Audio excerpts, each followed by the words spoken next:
This segment of Delmarva Life is brought to you by State Farm Insurance.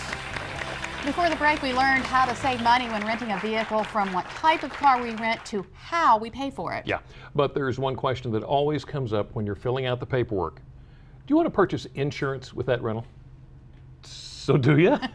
Well, it can often add quite a bit of money to the total cost of the rental, but if you get into an accident, then what? Well, joining us today to help us figure it all out is State Farm Insurance agent Greg Riddell of Salisbury. Thanks for joining us this afternoon. So I have to, it's confusing to me. If I already have insurance, car insurance, do I need to take it out on a rental car? Generally speaking, Lisa, the answer to the question is not necessarily. Your coverage on most auto policies are going to transfer to a car you're renting for your personal use, just like it would your own car. Now, if you don't have comprehensive and collision coverage, which would be the coverage that would repair the car itself if something happened, then you might want to look at getting something from the car rental agency to make sure you have that covered. If I'm taking a business trip, does that change the rules? Absolutely, Jimmy. Yeah. The point is, with business insurance, there are typically very limited extensions of coverage for that purpose from your personal car.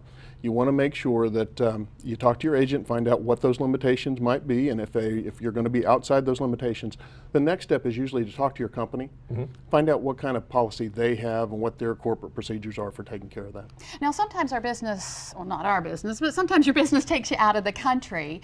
You really need to read between the lines when you rent a car in a foreign country. There is very limited coverage typically in an auto insurance policy for traveling outside the country. For instance, 50 or 75 miles into Mexico is as far as your policy is going to go.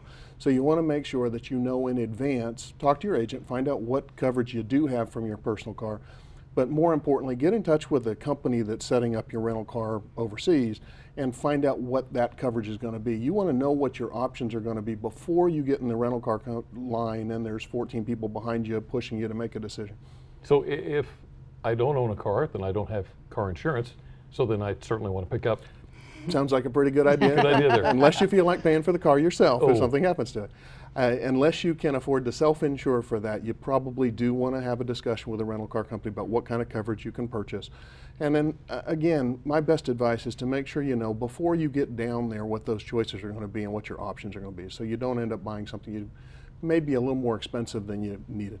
Now, we get our car insurance settled and all that taken care of. What about our items, things that we have in the car when we rent a car? Honestly, Lisa, with a standard homeowner's policy or a renter's policy, your personal articles are covered anywhere in the world. Now, you're going to have a fairly large deductible on that probably.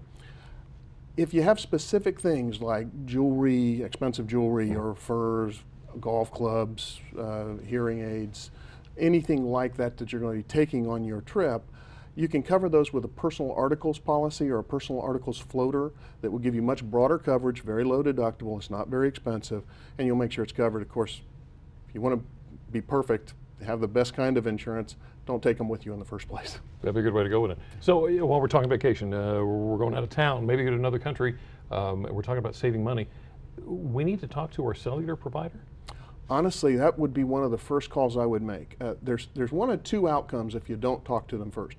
One is you may have very high roaming charges, which are going to hit you in the wallet when you get back. Or secondly, you may get over there and find out your phone doesn't work at all because you didn't make changes to your plan to allow that. That's a problem. I tell you, the other thing I would do is I would call my bank, because your bank is going to be alert for fraud problems. Right. And if you're suddenly using your credit card in Europe and they didn't know you were going, you may find yourself with your accounts frozen and no ability to access your money. And finally, it should go without saying, if you are going on vacation, be careful who you tell or where you post it. Yeah, I'm sure you guys have talked about this before, but there's no reason to advertise to everyone on a social network that you're not going to be at your house and that it's not guarded for the next week. Help yourself, come on in. Yeah. That's probably a good thing to wait until you get back from vacation. You can post all those nice pictures and everything will be much happier. Greg, thank you. Thanks, Jimmy. Great Nice to stuff. meet you. I hadn't even thought about all that I stuff. know, me neither. Now, if you'd like to read more about State Farm Insurance, about car rental insurance, or for some additional travel safety tips, all you have to do is go to delmarvalife.com and click on the Show tab.